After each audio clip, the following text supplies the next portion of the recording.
Hi friends, welcome back to my channel. तो आज हम बनाएंगे ब्रेड चीज़ टोस्ट। उसके लिए हमें 2 ब्रेड के स्लाइसेस चाहिए। उसके लिए बनाएंगे सबसे पहले पिज़्ज़ा सॉस। दोनों साइड अच्छी तरीके से स्प्रेड करके लगा लेना। उसके बाद हम उसमें डालेंगे मोज़रेला चीज़,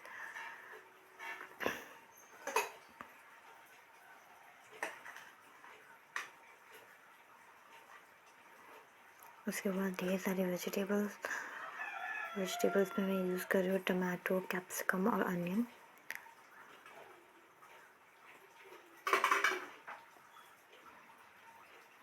उसके ऊपर फिर से मोज़रेला चीज़,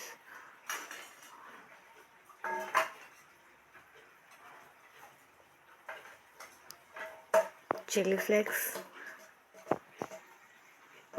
ब्लैक पेपर और ऑरिगेनो सब डालने के बाद दोनों स्लाइसेस को एक साथ अटैच कर लेंगे हम और तवे पे टोस्ट करना है इसे। तो तवे पे मैंने बटर लगा लिया है और ब्रेड को अच्छी तरीके से टोस्ट करूँगी गोल्डन ब्राउन होने तक। दोनों साइड से अच्छी तरीके से पकाना है जब तक चीज़ अंदर का मेल्ट ना हो जाए।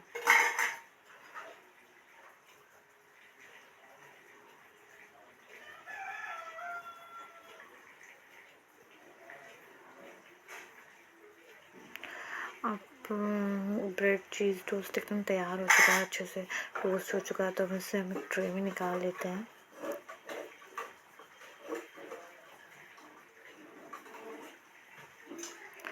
इसको केचप के साथ सर्व करें और कितना अच्छा चीज़ पुल हो रहा है, देखिए। वाओ, ये बहुत ही टेस्टी लगता है। To try it. अगर वीडियो अच्छा लगे तो वीडियो को लाइक, चैनल को सब्सक्राइब ज़रूर कीजिएगा। Bye bye.